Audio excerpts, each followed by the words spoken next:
মুমিন যারা হয়, প্রকৃত মুমিনরা যেদিন কালেমা পড়ে আশহাদু আল্লা ইলাহা ইল্লাল্লাহ ওয়া আশহাদু আন্না মুহাম্মাদান আবদুহু ওয়া রাসূলুহু, সেদিনই তারা নিজের জান এবং মাল আল্লাহর কাছে বিক্রি করে দেয়।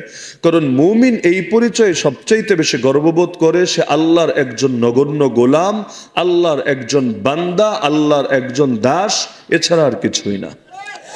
আল্লাহ রসুল সাল্লাল্লাহু আলাইহি ওয়াসাল্লাম নিজের ব্যাপারে পর্যন্ত এতটা সতর্ক থাকতেন এ নিয়ে, তিনি বলতেন লা তুতরুনি কামা আতরাতিন নাসারা ঈসা ইবনে মারইয়াম, তোমরা আমার প্রশংসা করতে গিয়েও বাড়াবাড়ি করে ফেলো না, যেভাবে খ্রিস্টানরা মারিয়াম আলাইহিস সালামের পুত্র ঈসা আলাইহিস সালামের প্রশংসা করতে গিয়ে বাড়াবাড়ি করে ফেলেছিল। তোমরা আমার ব্যাপারে যদি বলো তাহলে এটাই বলবা ফাইন্নামা আনা আব্দুল্লাহ ওয়া রাসূলুহু ফাকুল আব্দুল্লাহ ওয়া রাসূলুহু, আমি হলাম আল্লাহর বান্দা এবং আল্লাহর রাসূল। সুতরাং বলবাও এতটুকু, আমি আল্লাহর বান্দা এবং তার রাসূল। কারণ খ্রিস্টানরা নবী ঈসার প্রশংসা করতে করতে তারা আল্লাহর বেটা, আল্লাহর পুত্র বানিয়ে ছেড়েছিল। কারণ তারা ভেবেছে আমরাও গোলাম, নবীকে যদি বলি নবীও গোলাম, আমরা নবী তো এক হয়ে যায়। এখন এক যাতে না হয়, নবী তো নবী, উম্মত তো উম্মত, এজন্য বলল আমরা হলাম আল্লাহর গোলাম, নবী হলো আল্লাহর বেটা। নাউজুবিল্লাহ। এমনকি যেই কারণে এই যুগে পর্যন্ত কিছু মানুষ তারা আল্লাহ রসুল সাল্লাল্লাহু আলাইহি ওয়াসাল্লামকে নিয়ে ভিন্ন ভিন্ন আকীদা প্রচার করতে চায়। তারা বলে যে আল্লাহ রসুলের শানে যদি এই শব্দ বলি আমাদের সঙ্গে মিলে যায়। মক্কার মুশরিকরা পর্যন্ত বলতো এ আবার কেমন নবী যে খায়, যে বাজারে যায়, যে বিয়ে শাদী করে, ইয়াকুল ওয়া ইয়ামশি ফিল আসওয়াক, নবী হলে হবে না ফেরেশতা, যে খাবেও না, পানও করবে না, বাজারেও যাবে না, এগুলো কিছু করবে না। ওমা মানা আন-নাস আইয়ুমিনু ইয জাআহুমুল হুদা ইল্লা আন ক্বালু আবাসাল্লাহু বাশারার রাসূলা। কোরআন বলছে অনেক মানুষকে ঈমান আনতে বাধাগ্রস্ত করেছিল শুধুমাত্র এই কথা, তারা বলতো আল্লাহ কি তবে মানুষকেই পাঠানো রাসূল হিসাবে, আল্লাহ কি কোনো ফেরেশতাকে রাসূল বানিয়ে পাঠাতে পারলো না? যদি ফেরেশতাকে রাসূল বানিয়ে পাঠাতো তবেই না তার উপর ঈমান আনা যেত। এখন সেও মানুষ, আমরাও মানুষ, তার উপর ঈমান আনি কিভাবে? নাউযুবিল্লাহি মিন যালিক। তো বলছিলাম প্রকৃত মুমিন যারা হয়, যেদিন কালেমা পড়ে সেদিন নিজের জীবন, নিজের জান-মাল আল্লাহর কাছে বিক্রি করে দেয়। ইন্নাল্লাহ আশতারা মিনাল মুমিনিন আনফুসাহুম ওয়া আমওয়ালাহুম বিআন্না লাহুমুল জান্নাহ, নিশ্চয়ই আল্লাহ মুমিনদের থেকে তাদের জান আর মাল কিনে নিয়েছেন জান্নাতের বিনিময়ে। ইউকাতিলুনা ফি সাবিলিল্লাহ ফায়াকতুলুনা ওয়া ইউকতালুন, এখন তারা আল্লাহর পথে লড়ে যায়, আল্লাহর পথে মারে এবং মরে। কেউ আবার আমারই দোষ দিতে পারেন যে হুজুর বয়ান করতে পারে না, এজন্য মাইকের এত দোষ খুঁজে পায়।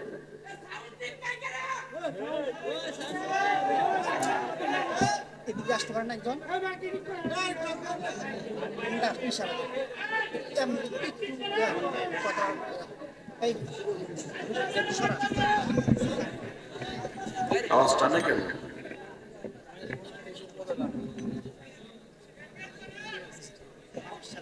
আপনার মিক্সার মেশিনে লাইন আছে? লাইন নাই তো? তাহলে দিছেন তো ছোট মিক্সারে লাইন, বড়টায় লাইন দিছেন তো? কি রিভাব কই? রিভাব কই?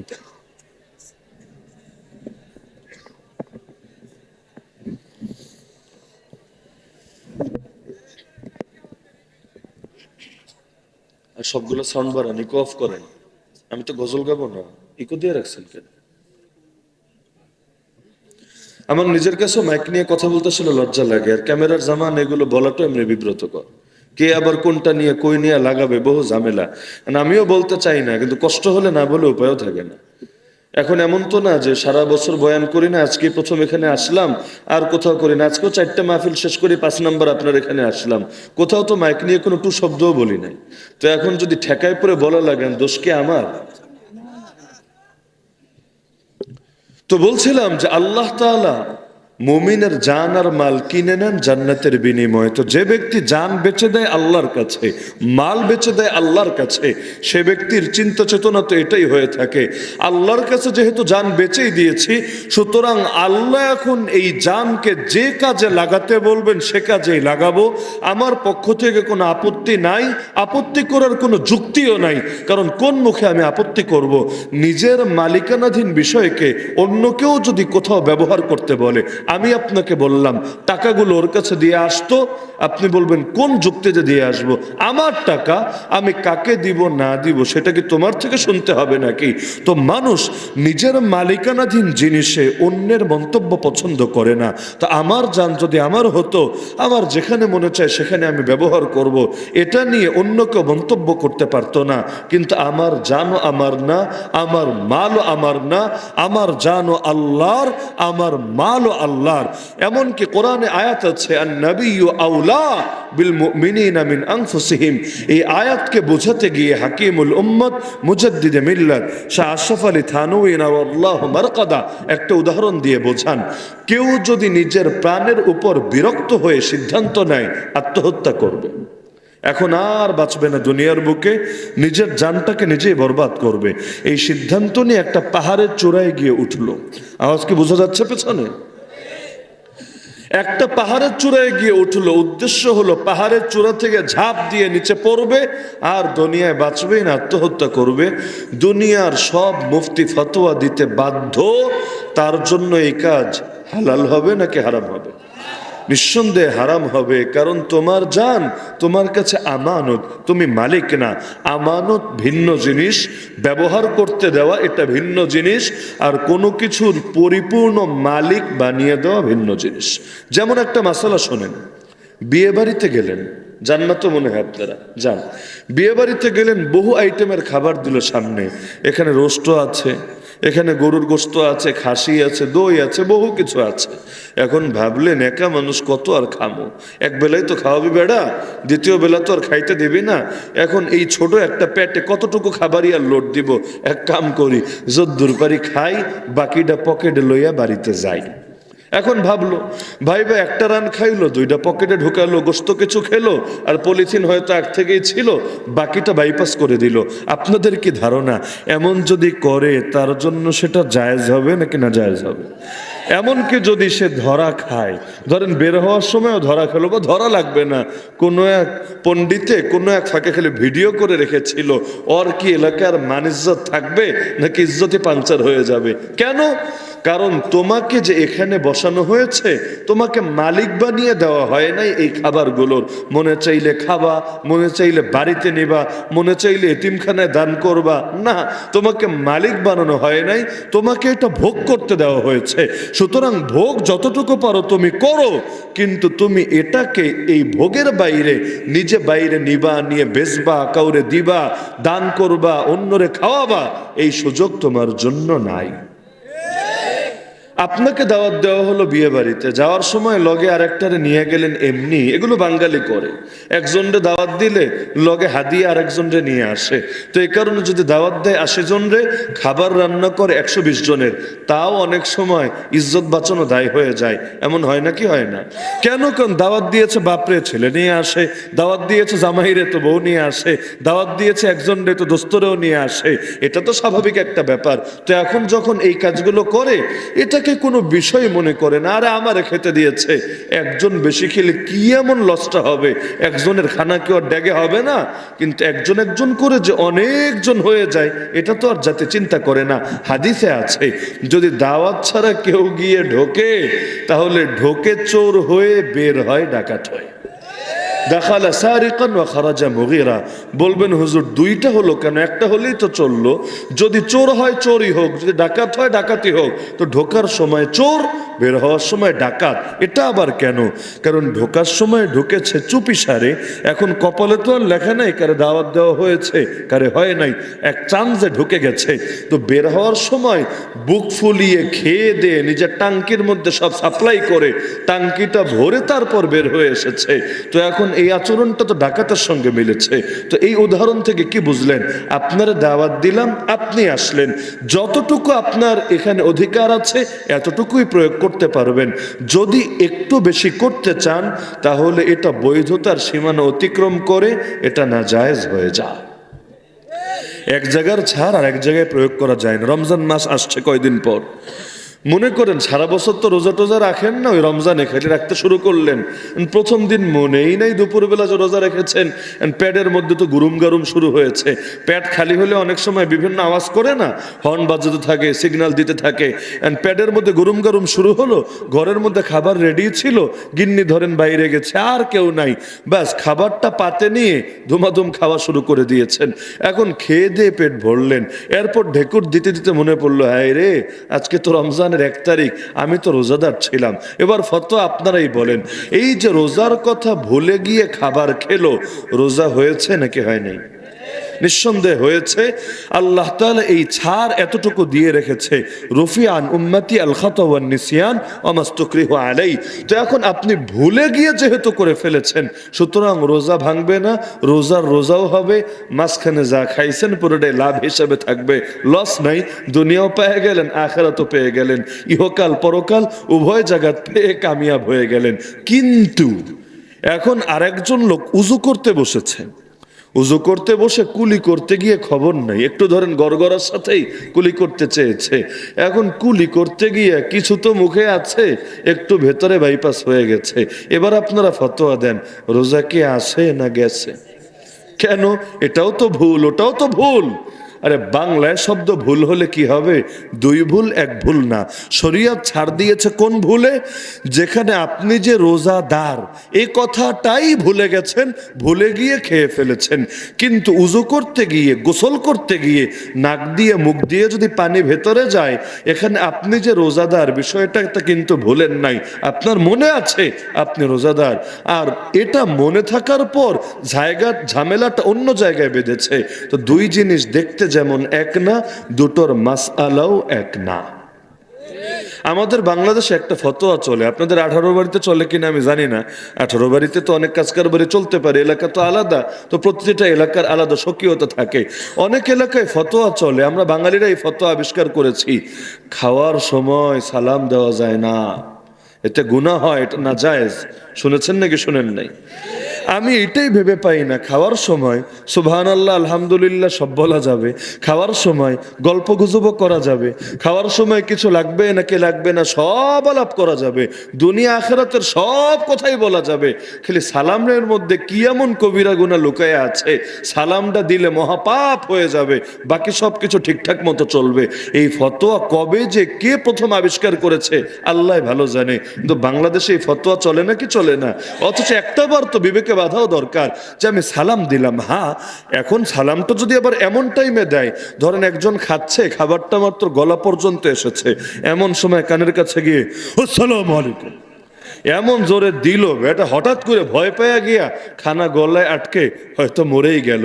এটা করলে যে ভিন্ন কারণে সমস্যা, এটা বুঝতে তো কমন সেন্স থাকলেই চলে। তো স্বাভাবিকভাবে ঘরে ঢুকলেন, আসসালামু আলাইকুম রহমতুল্লাহ, মানুষ খাবার খাচ্ছে, এখন হয়তো মুখে খাবার আছে, জবাবটা নগদে না দিয়ে আগে হজম করলো, পরে বললো আলাইকুম আসসালাম রহমতুল্লাহ। তো এতে কি এমন সমস্যা দেখা দিয়েছে যেটা আলহামদুলিল্লাহতে নাই, সুবহানাল্লাহ নাই, আল্লাহু আকবারে নাই, কথাবার্তায় নাই, সবই চলবে, খালি এই বাক্য আসলে ঝামেলা পাকবে, এমনটা ফতোয়া চলে নাকি চলে না? আমি তারাবি পড়াচ্ছিলাম একবার, বহুকাল আগের কথা, তখন আমি ছাত্র, সম্ভবত মিশকাত শেষ করেছি মাত্র। তো এমন সময় তারাবির ইফতার শেষ, তারাবির টাইম ঘনিয়ে এসেছে, একটু পরে এসে আজান দিবে। হাফিজ সাহেবরা জানেন এই টাইমটা কতটা টেনশনের টাইম, একেবারে সাকারাতুল মাউত যেন চলতে থাকে, মানে একটু পরে তো দাঁড়াতে হবে নামাজে, শেষ দেখা দেখে যাই, যদি আবার লুকমা লাগে মান ইজ্জত তো সবই যাবে। তো শেষ টাইমে আলাদা একটা প্রেশার থাকে মাথার উপরে। এর মধ্যে দেখি আমি মসজিদের ভেতরে তেলাওয়াত করছি, মসজিদের বারান্দায় 2 জন তুমুল ঝগড়া লেগেছে। এখন সাধারণ মানুষ হঠাৎ করে মসজিদের বারান্দায় এসে ঝগড়া করছে কি নিয়ে, আওয়াজ শুনতে পাচ্ছি না, বাকি বুঝতে পারছি যে সেই রকম ফাটাফাটি চলছে। এখন ভাবলাম যাক, তোকে ঝগড়া তোরা কর, আমার পড়া আমি পড়ি, টাইম বেশি নাই, শেষবারের মতো দেখা যায়। এখন ঝগড়া করতে করতে নিজেরা মিটমাট করতে না পেরে আমার কাছে বিচার নিয়ে হাজির, হুজুর ও হুজুর একটু শোনেন। আচ্ছা কি বলবে তাহলে শুনি। এখন একজন আর একজনের বিরুদ্ধে বিচার দিচ্ছে, হুজুর আমি নিজ কানে শুনেছি এতক্ষণ বাথরুমে বসে আল্লাহ আল্লাহ বলেছে, তো বাথরুমের মধ্যে আল্লাহর নাম নেওয়া আপনিই বলেন এটা জায়েজ নাকি না জায়েজ, এটা আল্লাহর নামের সঙ্গে আদব হয় নাকি বেয়াদবি হয়, তো এই কাজটাও কিভাবে করতে পারলো? এখন যার বিরুদ্ধে বিচার দিচ্ছে একটু লজ্জা পেয়ে গেছে, কারণ হুজুরের কাছে বিচার এসেছে, মানিজ্জত বলতে একটা ব্যাপার স্যাপার তো থাকে। এখন সে উল্টো তার বিরুদ্ধে নালিশ দায়ের করেছে, হুজুর আমি তো খেপছি এ কারণে, আমি নয় তো আল্লাহ আল্লাহ বলেই ফেলেছি, কিন্তু আমি তো আল্লাহ বলেছি, খারাপ কিছু বলি নাই, কোনো গুনাহের কাম করি নাই, কিন্তু এই বেটা আরেক খারাপ শব্দ বলেছে, ওটা আমি উচ্চারণ নাই করি, ও তো বাথরুমে বিড়ি না টানলেও লাইনে ক্লিয়ার হয় না। তা আমি তো আল্লাহর নাম বলেছি, খারাপ কিছু বলি নাই, কিন্তু তো বিড়ি খায় বাথরুমে গিয়া, তো নিজেরটার খবর নাই আর আরেকজনেরটা নিয়ে চিন্তা শেষ নাই। এখন আপনি বলেন আমি খারাপ করলাম না সে খারাপ করলো? এবার আমি জিজ্ঞেস করলাম, আচ্ছা সবই ঠিক আছে, কিন্তু আপনার এত বাথরুমে গিয়ে জিকির করার এসকো আসলো কিসের জন্য? কারণ এসকো আসার একটা কারণ তো থাকা লাগবে। যেমন আজকেও ভৈরবে মাহফিলের বাদ জোহর বয়ানে উঠেছি, তো বয়ান করতে করতে আসরের টাইম হয়ে গেছে, পাশের মসজিদ থেকে শুনি আজান দিবে, ভালো কথা, আজানের আগে বলছে আসসালাতু ওয়াসসালামু আলাইকা ইয়া রাসূলুল্লাহ। কে এরকম শুনেছেন নাকি শোনেন নাই? এটা চিটাগাং এলাকায় বেশি শোনা যায়, আজকে ভৈরবেও শুনলাম। আরো কয়েকটা বাক্য বলে দুরূদ শরীফ আজানের আগে। দুরূদ শরীফ পড়া ভালো নাকি খারাপ? নিঃসন্দেহে ভালো, কোনো সন্দেহ নাই, কিন্তু সব ভালো সব জায়গায় নিয়ে প্রয়োগ করা যায় না, বরঞ্চ এখানে প্রেক্ষাপটটা বুঝে নিতে হয়। যেমন আমাকে বলেন নামাজ পড়া ভালো না খারাপ? 18 বাড়ির কোনো মুসলমানের ইখতিলাফ আছে এটা নিয়ে যে নামাজ পড়া ভালো? ইখতিলাফ নাই, ইখতিলাফের সুযোগও নাই। কিন্তু আমি যদি বলি যখন সূর্য ওঠে, যখন সূর্য ডোবে, যখন সূর্য ঠিক মাথার উপরে থাকে, এই 3 টাইমে নামাজ পড়লে কয় নেকি জানি পাওয়া যায়? 10-20 নেকি পাওয়া যায় নাকি উল্টা গুনাহ হয়? আচ্ছা রোজা রাখা ভালো না খারাপ? কিন্তু এই শাওয়াল মাসের 1 তারিখ, জিলহজের 10 তারিখ, অথবা জিলহজের 11, 12, 13 তারিখ, বছরে এই 5 দিন রোজা রাখলে কয় রোজার সওয়াব জানি পাওয়া যায়? 10-20টা তো পাওয়া যায় নাকি? না গুনাহ হয়? কেন? রোজা তো ভালো, নামাজ তো ভালো, কিন্তু এই টাইমে আসলে ভালো থাকে না কিসের জন্য?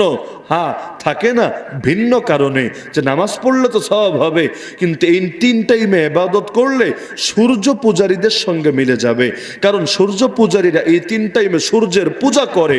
এখন তুমি যদি আল্লাহর উদ্দেশ্যে ইবাদত করো, এই যে দেখতে ওদের সঙ্গে একটা মিল পাওয়া যাচ্ছে, ইসলাম এটাও চায় না যে ইবাদত করতে গিয়ে অন্য কারো সাথে মিলে যাক। রোজা যদি রাখো ঈদের দিন অথবা কোরবানির পরে 3 দিন, রোজা তো ভালো জিনিস, কিন্তু এই তিন দিন আর 2 ঈদের দিন, মোট 5 দিন রোজা রাখলে বৈরাগীদের সাথে, সন্ন্যাসীদের সাথে মিলে যায়। ওদের জীবনে ঈদ নাই, আনন্দ নাই, এখন ওরা সব সময় শুধু বৈরাগ্যবাদ আর সন্ন্যাসবাদকে ধরে রাখতে চায়। তো তোমরা যদি এই টাইমে রোজা রাখো ওদের সাথে মিলে যায়। এমন কে কারণে আশুরার রোজাও বানানো হয়েছে কয়টা? 2টা। কিন্তু আশুরা দিন কয়টা? একটা। আশুরা শব্দের অর্থই 10ম দিন। তো 10ম দিন কি আপনাদের এলাকায় একটা হয় না 2টা হয়? একটাই তো হয়। আগের দিনটা 10ম দিন বলে না, 9ম দিন বলে, পরের দিনকেও 10ম দিন বলে না, 11তম দিন বলে। তা আশুরা দিন তো একটা। একদিন রোজা হয় কয়টা? বড় মানুষের একটাই হয়, ছোট মানুষের একদিনে 2টা হয়, 3টা হয়, 5-6টাও হয়ে যায়, কেমনে কেমনে হয় আর কি। কিন্তু বড় মানুষের একদিনে রোজা কয়টা হয়? একটা। তাহলে 2 রোজা রাখবেন কিভাবে? নবী বলেছেন হয়তো আগে একটা মিলাও, না হলে পরে একটা মিলাও। সুমু ক্বাবলাহু ইয়াওমান আও বা'দাহু ইয়াওমান। এমনকি নিজের ব্যাপারেই বলেছেন শেষ বছর লা ইন বাকিতু ইলা কাবিলিন লা আসুমান্না তাসিআ, আগামী বছর পর্যন্ত যদি আমি হায়াত পাই আমি 10-এর সঙ্গে মিলিয়ে 9 রোজা রাখবো। আল্লাহ নবী তামান্না করেছিলেন, সেই বছরটা তিনি আর পান নাই, তার আগেই আল্লাহর ডাকে সাড়া দিয়ে আল্লাহ তাআলার মেহমান হয়ে গিয়েছেন। তো এই যে 2টা রোজা কিসের জন্য ব্যাখ্যা সকলে জানেন। নবী বলেছেন সুমু ইয়াওমা আশুরা ওয়া খালিফু ফীহিল ইয়াহুদ, আশুরার রোজা তো রাখবা, তবে রোজা রাখতে গিয়ে যাতে ইহুদিদের সঙ্গে মিলে না যায় সেটাও খেয়াল রাখবা। ইহুদিরা রাখে একটা, তোমরাও যদি রাখো একটা মিলে যায়, ওরা রাখে একটা, তোমরা রাখবা 2টা, মিলবে না, তোমরা হবে আলাদা, ওরা হবে আলাদা। তো ইসলামের আলাদা শান আছে নাকি নাই? আমরা একজন আর একজনকে দেখলে সুন্দর ভাষায় বলি আসসালামু আলাইকুম ওয়া রাহমাতুল্লাহ, আরেকজন জবাব দেয় ওয়া আলাইকুম আসসালাম ওয়া রাহমাতুল্লাহি ওয়া বারাকাতু। কিন্তু দুনিয়াদাররা কি করে? হাই হ্যালো, আমরা ভালো কিছু দেখলে সুবহানাল্লাহ মাশাআল্লাহ এগুলো বলি, ওরা ওয়াও ওয়ান্ডারফুল, কত রকম শব্দ। আমরা বলি জাযাকাল্লাহ, ওরা কি বলে? থ্যাংক ইউ, থ্যাঙ্কস ইত্যাদি শব্দ। তো মুসলমানের শব্দের মধ্যেও তার ঈমানের পরিচয় পাওয়া যায় নাকি যায় না? তো যে প্রসঙ্গে বলছিলাম, জিনিস ভালো হলেই সব সময় ভালো হয় না। আচ্ছা, আমি যদি আপনাদেরকে ফতোয়া জিজ্ঞেস করি, নবীর নাম শুনলে এক বৈঠকে একবার যদি নবীর নাম শোনেন, তো প্রথমবার নবীর নাম শুনলে কি পড়া ওয়াজিব? যদি দুরূদ শরীফ না পড়ে সওয়াব হবে না গুনাহ হবে? যদি শুনেন মুহাম্মদ শব্দ শুনলে আপনাকে বলতে হবে সাল্লাল্লাহু আলাইহি ওয়াসাল্লাম।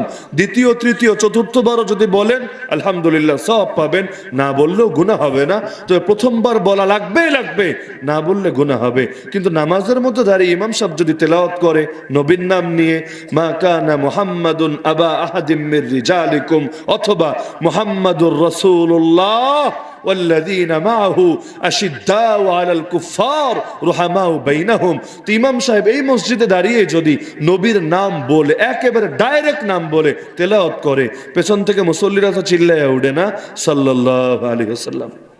ওঠে না কি ওঠে না? ওঠে না।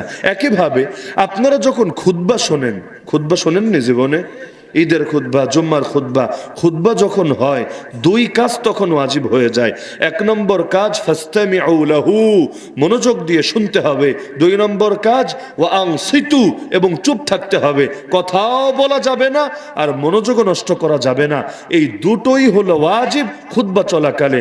এমনকি একটা ভুল হয়তো আপনারাও অনেকে করেন, ঈদের দিন খতিব সাহেব খুতবায় দাঁড়িয়েও কিন্তু তাকবীরে তাশরিক পড়ে নাকি পড়ে না? আল্লাহু আকবার, আল্লাহু আকবার, লা ইলাহা ইল্লাল্লাহু, আল্লাহু আকবার, আল্লাহু আকবার, ওয়ালিল্লাহিল হামদ।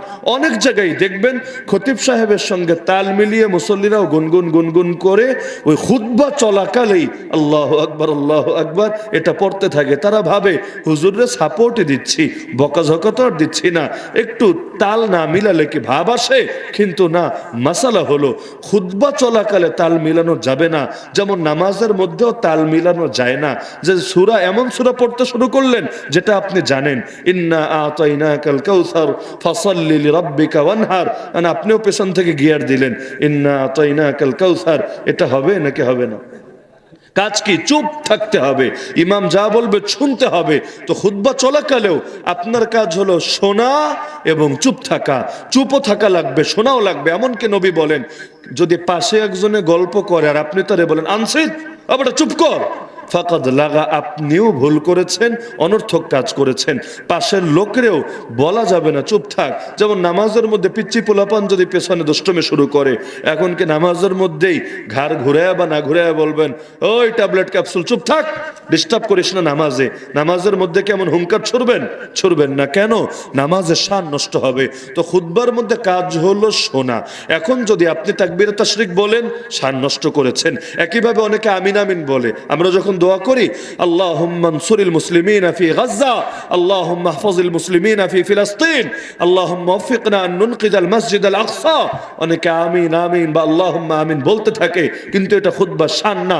অন্য সময় আমিন বলেন, তো খুতবা চলাকালে আমিনও না, নবীর নাম শুনলে দুরুদও না, সাহাবীর নাম শুনলে রাদিয়াল্লাহু আনহুও না, বুজুর্গের নাম শুনলে রাহমাতুল্লাহি আলাইহিও না। কারণ এই জায়গায় এটা নবী শিখান নাই। নবীর চাইতে বেশি পণ্ডিতি দেখানোর কোনো অর্থই নাই। তো এখন নামাজের আজান তো পৃথিবীতে বাঙালিরাই প্রথম দিয়েছে। এর আগে সাহাবীরা জীবনে দেয় নাই, তাবেঈরা দেয় নাই, তাবেঈরা দেয় নাই, ইমামরা দেয় নাই। বাঙালিরা নতুন এটা চাঁদের দেশ থেকে নিয়ে এসেছে। বিষয়টা কি এমন? নাকি সাহাবীরাও দিয়েছেন, তাবেঈরাও দিয়েছেন? তো তারা আজান শুরু করতেন আল্লাহু আকবার দিয়ে, আপনি আজান শুরু করলেন আসসালাতু ওয়াসসালামু আলাইকা ইয়া রাসূলুল্লাহ দিয়ে। হ্যাঁ বলবেন হুজুর দুরূদ শরীফে তো অ্যাড করেছি, আপনার গাজল আর কি আছে? হ্যাঁ দুরূদ শরীফ অ্যাড করেছেন, ভালো কথা।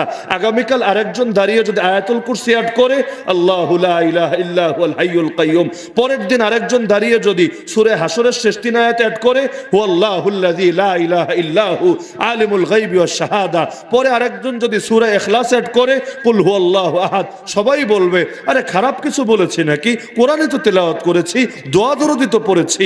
তোমাদের ওয়াহাবিদের কেন এত গায়ে জ্বলে, খারেজিদের কেন এত গায়ে জ্বলে? এরকম ডায়লগ মারলে আরে দিন শেষে আজান যে বলবে কারে, এটাই তো লোকে পেরেশান হয়ে যাবে। তখন এক এক এলাকায় এক এক স্টাইলের আজান চলবে, পুরো আজানটাকে হাস্যকর বানিয়ে ছাড়বে।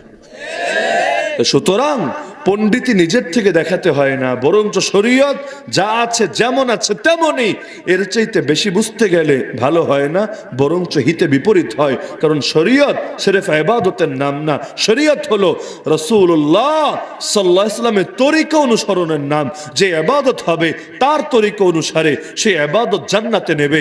যে ইবাদত হবে তার তরিকার বাইরে গিয়ে, ওই ইবাদত কোনো কোনো ক্ষেত্রে জাহান্নামে নিয়ে ছাড়বে। কিয়ামতের দিন নবী হাউজে কাউসারের সামনে পেয়ালা নিয়ে অপেক্ষা করবেন, পাপী উম্মতের মুখে পানি তুলে দিবেন বলে অনেকে আশা নিয়ে যাবে, কিন্তু গায়েব থেকে আওয়াজ আসবে, নবী খবরদার, এদের মুখে পানি দেবেন না। ইন্নাকা লা তাদরি মা আহদাসু বাদাক, আপনি জানেন না ইসলামের মধ্যে আপনার পরে আর কত নতুন জিনিস ঢুকিয়ে ছেড়েছে। তো বলছিলাম এই জান আমার না, এই জান কার? তো এখন হাকিমুল উম্মত মুজাদ্দিদে মিল্লাত আশরাফ আলী থানভী রাহমাতুল্লাহ আলাইহি লেখেন, কেউ যদি এভাবে আত্মহত্যা করতে চায়, দুনিয়ার সব মুফতি ফতোয়া দিবে তার জন্য এটা হারাম। কিন্তু রাসূল যদি তার কোন উম্মতিকে আদেশ দেন, হে আমার অমুক উম্মতি, তুমি যাও পাহাড়ের চূড়ায় আরোহণ করো, এরপর নিচে ঝাঁপ দাও, দুনিয়ার সব মুফতি ফতোয়া দিতে বাধ্য। তার জন্য এটা খালি জায়েজই না, বরং তার জন্য এটা ওয়াজিব হয়ে যাবে। তো মনে হচ্ছে জান আমার, কিন্তু আমি করতে গেলে হারাম, আর নবী বলে ফেললে খালি হালালই না বরং ওয়াজিব। কি বুঝলেন? আমার উপর আমার হক বেশি না আল্লাহ এবং তার রাসূলের হক বেশি? এজন্য নিজেকে ভালোবাসতে হয় বেশি নাকি আল্লাহ এবং তার রাসূলকে ভালোবাসতে হয় বেশি? ওমর এসে বলল, ইয়া রাসূলুল্লাহ, দুনিয়ার সবার চাইতে আপনাকে বেশি ভালোবাসি, তবে ইল্লা নাফসি আল্লাতী বাইনা জামবি, নিজের প্রাণের চাইতে এখনো বেশি ভালোবাসতে পারি নাই। নবী বললেন, ওমর, এখনো তোমার ঈমান পরিপূর্ণ হয় নাই। নবীর দোয়া নেক নজর আর তাওয়াজ্জুহের বরকতে কিছুক্ষণ পর ওমর বললেন, এখন আমি আপনাকে নিজের প্রাণের চাইতেও বেশি ভালোবাসি। নবী বললেন, আল আন ইয়া ওমর, হে ওমর, এখন তোমার ঈমান পরিপূর্ণ হয়েছে। এই ঈমান এত দামি হয়ে যায়, ঈমানের জন্য সব ছাড়া যায়, কোনো কিছুর জন্য ঈমান ছাড়া যায় না। বদরের অনেক পরে আবু বকর রাদিয়াল্লাহু আনহু এক ছেলে মুসলমান হয়েছে। সে বলল, বাবা, আমি বদরের ময়দানে আপনাকে আমার তরবারির রেঞ্জের মধ্যে পেয়ে গিয়েছিলাম, চাইলে একটা আঘাত করে আপনার গা থেকে রক্ত ঝরিয়ে আপনাকে জানে মেরে ফেলতে পারতাম, কিন্তু আপনি বাবা বলে আমি আপনার গায়ে হাত তুলি নাই। আবু বকর বলল, তোর কপাল ভালো, আমি যদি তোকে পেয়ে যেতাম আমার তরবারির আওতায়, আমার তরবারির আঘাতে তোর মাথায় যেত দেহ থেকে আলাদা হয়ে। কেন?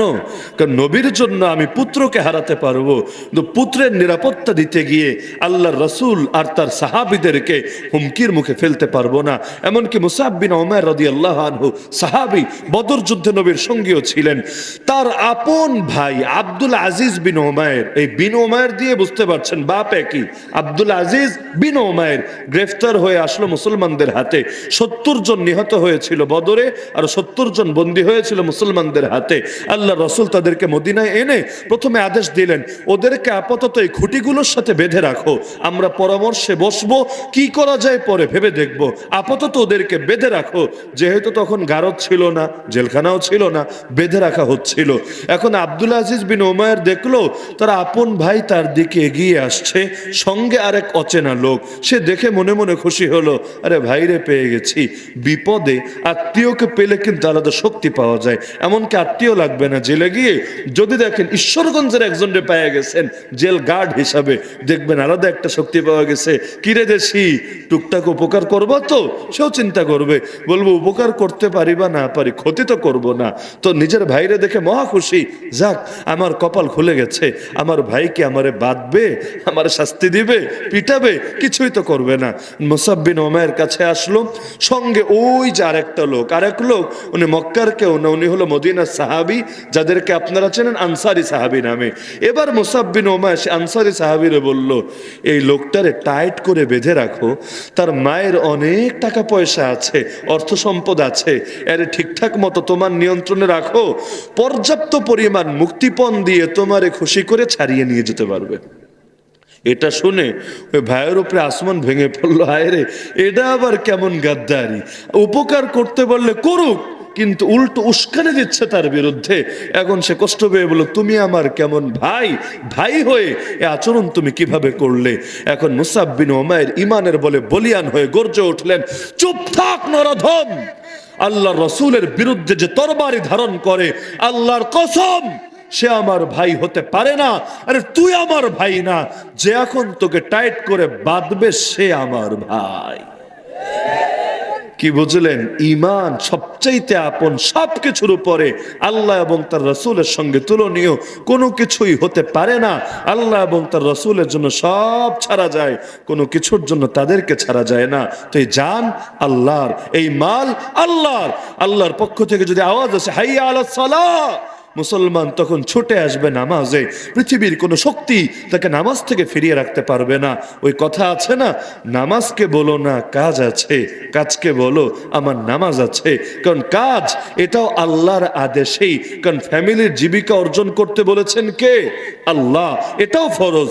তো ফারিয়াদাতুন বাদাল ফারিয়াদা, কাসবুল হালাল, হালাল উপার্জন করতে হবে, এটাও গুরুত্বপূর্ণ ফরজ, করতে হবে। কিন্তু তাই বলে আল্লাহর তো নারাজ করা যাবে না। মা যদি বারবার ডাকে না যাই, মাই রাগ করে। আল্লাহর পক্ষ থেকে মুয়াজ্জিন ডাকে, যদি না যাই আল্লাহ তো রাগ করবেন। আল্লাহ রাগ করলে বান্দার তো দুনিয়াও বরবাদ, আখিরাতও বরবাদ। তয়েফের ময়দানে নবী যখন পাথর খেতে খেতে রক্তাক্ত, তখন আল্লাহ নবী আল্লাহকে বলছেন, আল্লাহুম্মা ইল্লাম ইয়াকুন বিকা গাদাবুন আলাইয়া ফালা উবালি। হে আল্লাহ, আমার উপর যদি আপনার রাগ না থাকে, আমার কোনো কিছুতে কোনো পরোয়া নাই। কে মারলো, কে ধরলো, কে বুলি দিল, কে গালি দিল, কোনো কিছুতে কোনো পরোয়া নাই। উহুদের ময়দানে যখন গুজব ছড়ালো আল্লাহর রাসূলকে শহীদ করে দেওয়া হয়েছে, আপনারা জানেন উহুদের ময়দানে শয়তান এই গুজব ছড়িয়ে দিয়েছিল। কারণ রাসূলের শাহাদাতের সংবাদ যদি শোনে, মুসলমানদের মনোবল ভেঙে যাবে। এই সুযোগে কাফেররা তাদেরকে হারিয়ে দিতে পারবে। এক কান দুই কান হয়ে সংবাদ পৌঁছে গেল মদিনায়। শুনে মদিনার মধ্যেও শোকের কালো মেঘ নেমে আসলো। এক মহিলা সাহাবী ছুটতে শুরু করলো ময়দানের দিকে। কিছু দূর গেল, একজন এসে বলে, কই যাও, কই যাও তুমি? তোমার আপন ভাই যুদ্ধে শহীদ হয়ে গেছে। সে বলল, রাখো ভাইয়ের কথা, আমাকে আগে বলো আমার নবী কেমন আছে। সে বলল, আমি তো নবীর খবর জানি না, অন্য কাউকে জিজ্ঞেস করো। আবার ছুটতে শুরু করলো। আরেকজন বলল, আরে কই যাচ্ছ? তোমার স্বামী তো শহীদ হয়ে গেছে। চিৎকার করে বলল, রাখো স্বামীর কথা, আমাকে বলো আমার রাসূল কেমন আছে। আবার ছুটতে শুরু করলো। সংবাদ দেওয়া হলো সন্তানও মরে গেছে। বলল, রাখো না সন্তানের কথা, আমাকে শুধু বলো আমার রাসূল কেমন আছে। আবারও ছুটতে শুরু করলো। শেষে একজন বলল, আলহামদুলিল্লাহ, রাসূল নিরাপদে আছেন, তাকে শহীদ করা হয় না, এটা গুজব ছিল। তবুও আল্লাহর বান্দির মন মানছে না। বলল, না, যতক্ষণ নিজের চোখে না দেখব আমার মন শান্ত হবে না। ছুটতে ছুটতে ময়দানে চলে গেল। যখন নিজের চোখে রাসূলকে দেখলো, চিৎকার করে বলে উঠলো, ইয়া রাসূলুল্লাহ, আপনাকে দেখার পর আমার সব মুসিবত অন্তর থেকে হারিয়ে গেছে। আল্লাহ রাসূল সাল্লাল্লাহু আলাইহি ওয়াসাল্লামের আপন চাচা আবু তালেব আর স্ত্রী আম্মা জান খাদিজা রাদিয়াল্লাহু আনহা যেই বছর মারা যান, একই বছরে দুজনের ইন্তেকাল হয়। তো আল্লাহ রাসূলের মাথার উপর থেকে দুইটা ছায়া সরে যায়। ওই বছরটাকে নবী নাম দিয়েছিলেন আমুল হুজন, শোকের বছর। তো এখন একদিকে কুরাইশের নেতা বনু হাশেমের নেতা আবু তালেবও নাই, আর আরেক দিকে আরবের অন্যতম সম্ভ্রান্ত ধনী ব্যবসায়ী খাদিজা রাদিয়াল্লাহু আনহাও নাই। আবু জাহাল, আবু লাহাব, গংরা ভাবলো এটাই সুযোগ, এই চান যে মুহাম্মদ রে মারতে হবে, কিছু একটা করতে হবে, নতুন কোন নেতা সাপোর্ট দেওয়ার আগেই তার কোমর ভেঙে দিতে হবে। নাউযুবিল্লাহি মিন যালিক। একদিন আল্লাহ রাসূল কাবার চত্বরে দাঁড়িয়ে নামাজ পড়ছেন। নামাজ, আমি মক্কার যুগের কথা বলছি, জিহাদের জামানা না, খেলাফতের জামানা না। কিন্তু কাফেররা যে ইসলামটাকেই সইতে পারে না, এর বড় প্রমাণ আল্লাহর রাসূলের মক্কি জীবন ছাড়া কি হতে পারে। যদি ওদের চুলকানি খালি জিহাদ আর খেলাফত নিয়ে থাকতো, আল্লাহ নবী মদিনায় যাওয়ার পর তার বিরুদ্ধে গর্জে উঠতো। তো মক্কায় একটা দিনও তো নবীকে শান্তি দেয় নাই। তার মানে কাফেররা শুধু জিহাদ আর খেলাফতের দুশমন না, তারা ইসলাম আর মুসলিম উম্মার দুশমন। না হলে বাবরি মসজিদ কি অপরাধ করেছিল? আরে আল্লাহর ঘরই তো, দেশের মধ্যে জায়গার কি অভাব পড়েছে? আর এক জায়গায় মন্দির বানিয়ে নিয়ে ইবাদত করো না, কে তোমাদেরকে না করেছে? অযোধ্যাকে ওরা বলে রামের জন্মভূমি বলে, তো অযোধ্যা তো আর বাবরি মসজিদের এই ছোট্ট এরিয়ায় সীমাবদ্ধ না, বড় এলাকা। তো আরেক জায়গায় গিয়ে ঘর বানাও না, এখন রাতারাতি গুজব একটা ছড়িয়ে দিল, মুসলমানরা এশার নামাজ পড়লো তখন স্বাভাবিক, রাতে বাড়িতে ঘুমাতে গেল, কে বা কারা এসে মসজিদের কোনায় ছোট্ট একটা মূর্তি ঢুকিয়ে রেখে চলে গেল, আবার মুহূর্তের মধ্যে গুজবও ছড়িয়ে গেল। এতকাল আগে যখন ফেসবুক নাই, ইউটিউব নাই, সোশ্যাল মিডিয়া নাই, মোবাইলটা পর্যন্ত নাই, মুহূর্তের মধ্যে গুজব ছড়ালো কিভাবে? তার মানে গোটাটাই সূক্ষ্ম পরিকল্পনার সাথে তারা এগিয়েছে।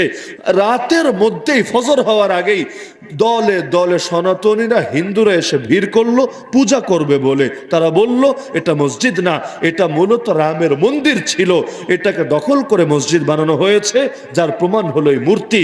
এখন তারা এসে পূজা দিল, আর মুসলমানরা তো পেরেশান, হ্যাঁ আল্লাহ কি হচ্ছে এগুলো? আর আপনারা জানেন মসজিদের পেছনে তো আলাদা দারোয়ান লাগিয়ে রাখে না। বাংলাদেশের কয়টা মসজিদে দারোয়ান আছে? শুধু কোম্পানির কোনো মসজিদ যদি হয় যে কোম্পানির দারোয়ান, কোম্পানিও পাহারা দেয়, মসজিদটাও দেখে, এটাই তো। না হলে এই মসজিদের পাহারাদার আছে? কোন মসজিদের আছে পাহারাদার?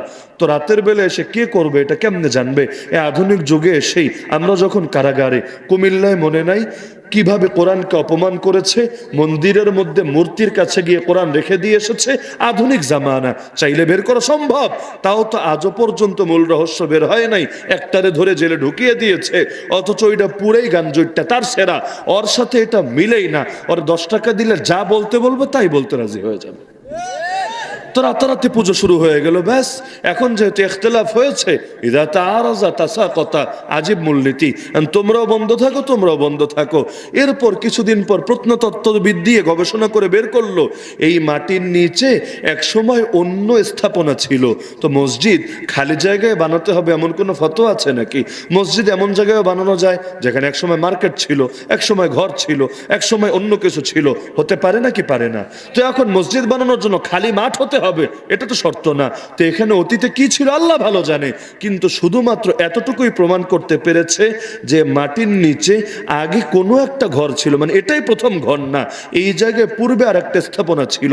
আজও পর্যন্ত একটা অকাট্য প্রমাণ দেখাতে পারে নাই যে ঠিক এই জায়গায় মন্দির ছিল। তো অন্য স্থাপনা থাকা ভিন্ন জিনিস, মন্দির হওয়া ভিন্ন জিনিস, দুটো কি এক কথা? আরে দুটো কি এক কথা? একটা আর একটার সাথে মিলিয়ে তো ফেলা যাবে না। অনেক কথা হলো, এটা সার্বিক হালত সামনে রেখে বুঝতে হয়। আরে মসজিদের নিচে স্থাপনা আছে, থাক না, তাই বলে সেটা মন্দির এ কথা কোথায় লেখা আছে? কথা নিজের থেকে জোরাতালি দিলে তো হবে না। এমনকি এটা রায়ও দিয়েছে কি অদ্ভুত ভাবে। আরে 2019 এক নভেম্বর মাসে যেদিন কোর্ট বন্ধ, ওই কোর্ট বন্ধের দিন কোর্ট বসিয়ে, তাও প্রধান বিচারপতি বিচার তো করবে পরে, আগে পুলিশ প্রধান, প্রশাসনের বড় বড় কর্মকর্তার সাথে গিয়ে বৈঠক করেছে যে এই রায় দিলে দেশের মধ্যে কেমনে কেমনে সামাল দিবা, কি কি করবা না করবা। আর বিচারকের কাজ রায় দেওয়া, দেশ কেমনে সামাল দিবে না দিবে এটা জজ কোর্ট আর হাইকোর্ট আর সুপ্রিম কোর্টের বিচারকের দেখার বিষয় না, এর জন্য আলাদা বিভাগ আছে। সব কিছু পূর্ব পরিকল্পিত ভাবে করে মুসলমানদেরকে একটা সান্ত্বনা দিল, দেখ তোদের মসজিদ ভেঙে মন্দিরই বানাবো, তবে তোদেরকে একটু দয়া করলাম, ভিক্ষা দিলাম, 5 একর জায়গা দিলাম, সামান্য জায়গা না, 5 একর জায়গা দিলাম, ওখানে গিয়ে আলাদা একটা মসজিদ বানায় নে, কিন্তু এ জায়গায় আর নামাজ পড়তে পারবি না। দীর্ঘ কয়েক যুগ নামাজ পড়তে দেয় নাই, তারপর ভেঙেছে, ভাঙারও 20 বছরের অধিক কাল পরে গিয়ে রায় দিয়েছে, রায়ে একটা ভিক্ষা দিয়েছে 5 একর জমি। গোটা হিন্দুস্তানের মুসলমান লাথি মেরে তাদের এই প্রস্তাবকে বিদায় করেছে। কারণ মসজিদ একটা ভেঙে আরেক জায়গায় জমি দিলেই যদি ওটা ভাঙা বৈধ হয়, তাহলে আপনার মায়েরে কেউ খুন করে মহিলা একটা বাসায় ঢোকায় দিয়া বলবে, আরে সেও মহিলা এও মহিলা, আরে মা ডাক না, এর সাথে মায়ের মতো আচরণ কর না, হয়ে গেল। দুনিয়ার কোন সুস্থ মস্তিষ্ক সম্পন্ন লোক এটা মেনে নেবে? কোন মসজিদকে যখন ওয়াকফ করা হয়, যে ওয়াকফ করেছে তার মালিকানাও থাকে না, এটা আমার আপনার মালিকানাও আসে না, বরং ওয়াকফের মাসালাই হলো এটা, যখন ওয়াকফ চূড়ান্ত, যে ওয়াকফ করেছে তার মালিক থেকে বের হয়ে এটা গিয়ে ঢোকে ডাইরেক্ট আল্লাহর মালিকানাতে। তো মসজিদের মালিকানা কার? আরে কার? এজন্য মসজিদকে আমার ঘরও বলবো না, আপনার ঘরও বলবো না, এই মসজিদ কার ঘর? আল্লাহর ঘরে হাত দেওয়ার অধিকার আল্লাহ কাউকে দেন নাই। আল্লাহর ঘরে হাত দিয়েছে এতটুকুই তো না, আল্লাহর ঘরকে বানিয়েছে শয়তানের ঘর, পূজার ঘর, শিরিকের ঘর। নাউযুবিল্লাহ। এর চাইতে বিশ্বের 200 কোটি মুসলমানের অন্তরে বড় কোনো আঘাত হতে পারে না। স্বীকৃত ফয়সালা, মসজিদের মধ্যে যদি 1000 মূর্তি ঢুকায় তবুও মসজিদ কখনো মন্দির হয় না। কাবার মধ্যেও 360টা মূর্তি ঢুকেছিল, তাই বলে কাবা মন্দির হয় নাই। আল্লাহর ঘর আল্লাহর ঘরে ছিল। তো বাবরি মসজিদ ভেঙে রাম মন্দির বানিয়েছে, এর মানে এটা না এখন এটা শয়তানের ঘর হয়ে গেছে। আর একদিনই যাক, এক মাসই যাক, এক বছরই যাক, 10 বছরই যাক, আর এক যুগই যাক, যতকালই যাক না কেন, আল্লাহর কসম, যত দীর্ঘ সময় অতিবাহিত হোক না কেন, যতদিন পর্যন্ত মুসলমান এই কথিত রাম মন্দিরের প্রতিটা ইট খুলে না নেবে, যতদিন পর্যন্ত এখান থেকে শিরকের সব চিহ্ন দূর না করবে, যতদিন পর্যন্ত আল্লাহর ঘরকে, আল্লাহর ঘরের মর্যাদা ফিরিয়ে না দেবে, যতদিন পর্যন্ত আবারও সেখানে মসজিদ পুনর্নির্মাণ করে ইবাদত চালু না করবে, আল্লাহর কসম মুসলমানের দিলের আগুন নিভবে না, নিভতে পারে না। বরং এর জন্য জান দেওয়া লাগলে জান দেবে, লড়াই করা লাগলে লড়াই করবে, কিন্তু আল্লাহর ঘরকে কিছুতেই আল্লাহর দুশমনদের হাতে ছেড়ে দিতে পারে না।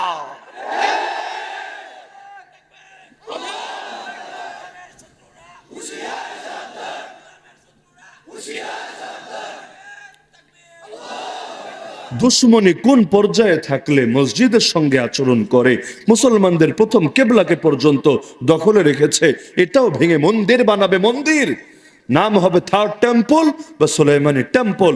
নাউযুবিল্লাহি মিন যালিক। এমনকি শিশু বাচ্চা এদেরকে পর্যন্ত ছাড়ছে না। 10,000-এর বেশি শিশু বাচ্চারে এই গত 3 মাসে হত্যা করে ফেলেছে। এই শিশুরা জঙ্গি ছিল, উগ্রবাদী ছিল, সন্ত্রাসী কাজে জড়িত ছিল। অপরাধ কি মসজিদের, অপরাধ কি মাদ্রাসার, অপরাধ কি মাসুম বাচ্চাদের? অপরাধ একটাই, আতাকতুলুনা রাজুলান আন ইয়াকুলা রাব্বি আল্লাহ। আল্লাহকে রব বলে, ইসলামের অংশ হয়ে কাজ করে, এটাই সবচাইতে বড় অপরাধ। তো আল্লাহ রাসূল নামাজে দাঁড়িয়েছেন, এর মধ্যে উকবা ইবনে আবি মুআইত, এক কুরাইশ নেতা, নজর পড়েছে রাসূলের দিকে। আশপাশে তাকিয়ে দেখে সাহাবীও কেউ নাই। ভাবলো আজকেই মুহাম্মাদের জানে মেরে ফেলবো, কেউ বাঁচাতে পারবে না। কি দিয়ে মারবে? আগ থেকে তো প্রস্তুত না, সাথে কোনো ছুরি কাঁচি কিচ্ছু নাই। গা থেকে চাদর খুললো। আল্লাহ নবী নামাজে, আর জানে মুসলমান এত সহজে নামাজ ছাড়ে না। আমাদের মতো নামাজ তো আর না। মশা কয়বার গান শুনিয়েছে, কয় সেকেন্ড তাও মনে আছে, কয়টা কামড় দিয়েছে, মাসি কয়বার ভন ভন করেছে, সব গোনা আছে।